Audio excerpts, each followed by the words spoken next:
Welcome to my review of Kung Fu Remix, and this is actually a Flash game on PC. And for this, I actually had to play it on an actual internet browser as a Flash game. You know, normally I had some of these games isolated as files, and I was able to play them that way. So there was some extra lagginess since it was relying on the internet, and sometimes it would stutter. But it wasn't too big of a problem. So this game is pretty much like the original Kung Fu, but now you have more moves, and there's new enemies and things like that, and a lot of the bosses are recognizable characters from a lot of Nintendo games that were on the NES, like Castlevania characters and Super Mario Brothers, things like that. And it also has a little added violence too, but the gameplay is very similar, except this time you don't actually spawn the boss by going all the way to the left of the screen. In this game, you have to kill a certain amount of enemies before the boss will appear, and then you have to go all the way to the end of the screen. So it's a little bit changed in that regard. But it's actually, it's quite a good little, remixed version, if you want to call it that, of the original game. Now, I reviewed Kung Fu 2, which was a fan-made PC sequel. And of course, there's the Spartan X games, which are sequels, but they don't really play like the original game, and those were only in Japan. But there was a Kung Fu 2 fan-made game that I reviewed, and it was pretty decent, but I would say this is better. I thought this was a better game. The Kung Fu 2 that I reviewed was a little sloppy, but it was decent. It was definitely enjoyable if you liked the original game and wanted an expansion of that original game. You can also run in this game, which you couldn't do in the original game, and you have some special moves. But you're mostly just kicking your way through, various enemies. You get some power-ups, which weren't in the original game. So there's a lot of added things. The power-ups usually give you some health back. They may also refill your bar, which you have a stamina bar as well, which is for your running. And when that runs out, you can't run anymore. But you don't need it. It is useful to save it sometimes for certain boss fights, where running is useful. The bosses are a lot more pattern-based in this game than the original game, where it was mostly about pulling bullshit, like getting up close to them and spamming a certain move. This game has much better bosses than the original game, so that's an improvement.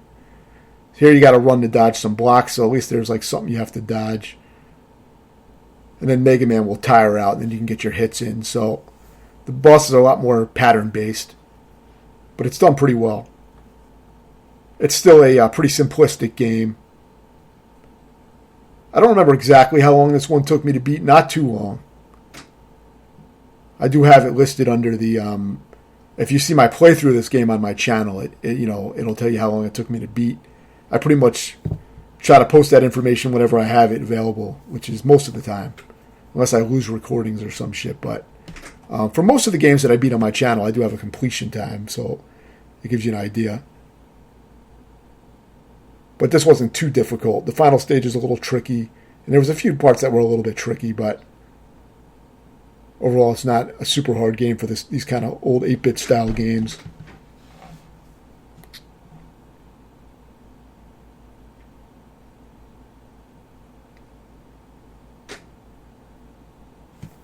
So I believe I'm actually showing the full playthrough here, but it's an edited version of the playthrough. Since it's such a short game, I think I decided to show the full thing. But it is an edited version, so it's not showing like when I wasted continues and things like that. You have unlimited continues, but what I'm showing here is actually my successful continues. So I may have lost some lives on them, and I may show that. I don't think I edited out all the deaths within the continues, but I figured it would be good to show the game since it's a short game anyway. And I mean, if you watch this review, you're definitely going to know what to expect. But yeah, you can get some power-ups, which are usually good to get your health back. That's one of the main benefits. There's definitely strategies in the way you want to clear out enemies. Like sometimes it's better to clear out all the enemies in the beginning of the level so you don't have to fight the ones at the end of the level. That way you don't have to deal with shit like that fireball dispenser with all the enemies running around. That makes it harder. So just sometimes you want to kill them all in the beginning of the stage and just clear them out that way. So you can kind of exploit that. Let's see, now you fight Mario, so you got, recognizable characters from NES games, basically.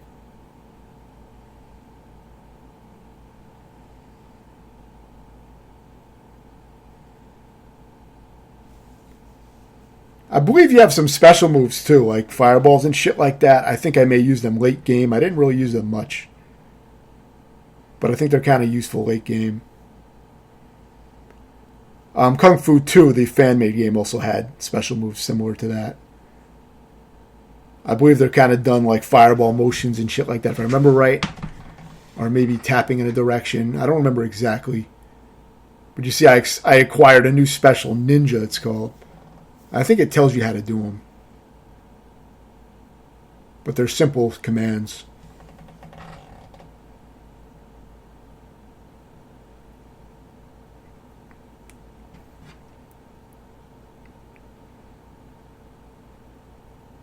I don't actually remember what the soundtrack was as far as that goes. It may have soundtrack from old, other old games, NES games. I think the soundtrack may match, like this is a Castlevania style level with a Castlevania boss. So I think you might have some kind of Castlevania music, but it's a little hazy as far as the soundtrack goes. But I definitely remember the gameplay. And I thought it was a pretty good version of Kung Fu. It was a fun one to play through. Solid. I wouldn't say it has a lot of replay value, but I thought it was pretty solid.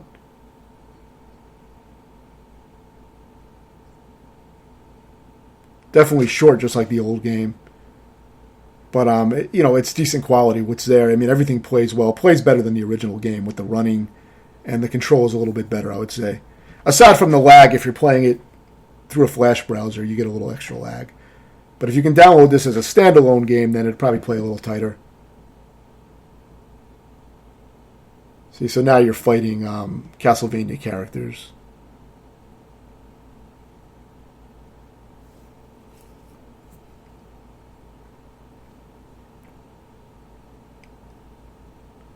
The final boss is a little bit challenging. There's some patterns that you have to definitely memorize. But most of the game is really not too hard to bust through.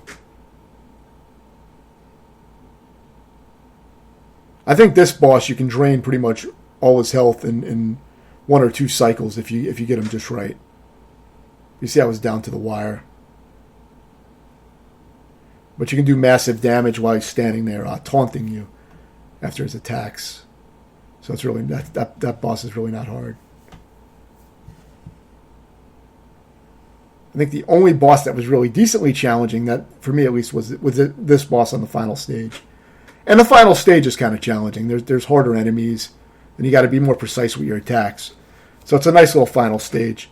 But like the game doesn't stay around for too long, and it's not too difficult. It's kind of just a simple but enjoyable type of game.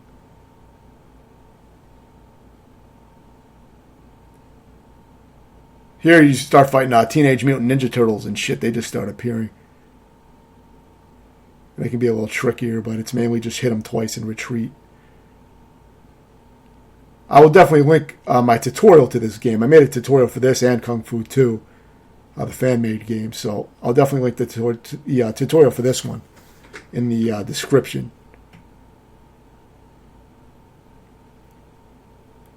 So now you got fucking Ninja Gaiden characters and shit. So you get a mix of different characters from old NES games. I think you're going to see me use a special move on these turtles at some point, the ninja move. I may end up using it.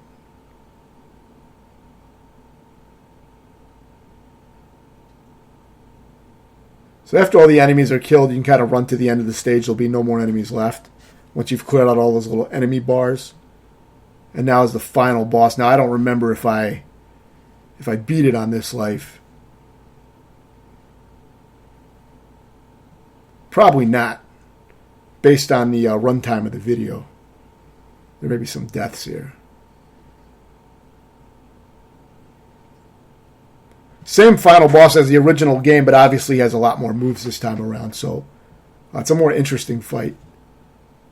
You don't just go up to him and sweep his legs until he dies, like in the original game.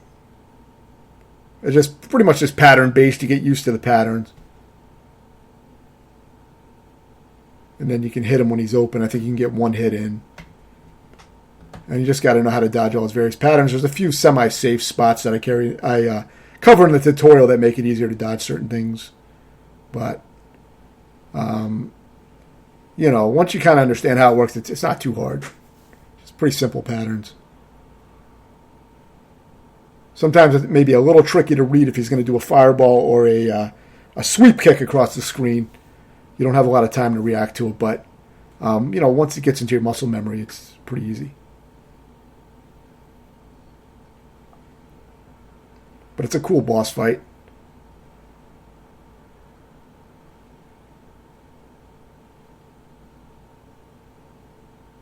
It's basically either duck or jump, depending on what he's doing,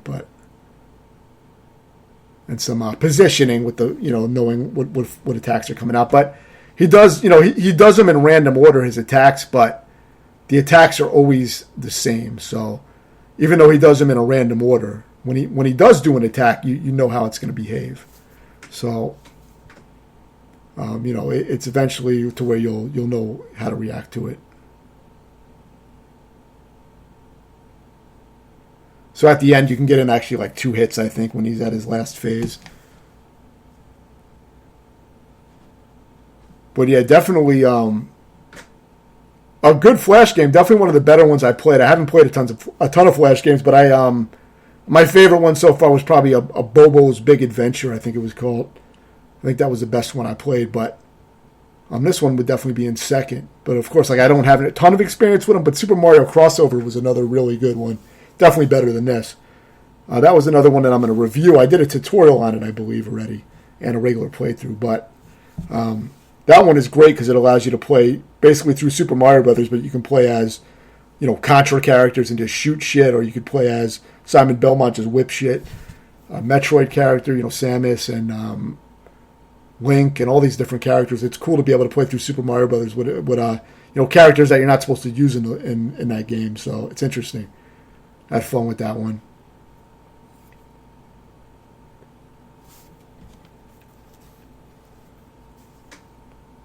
So I'm showing the whole thing. I'm even showing the ending here. So you're definitely getting some fucking spoilers. But it's really not the most complex game. There's not a hell of a lot to it.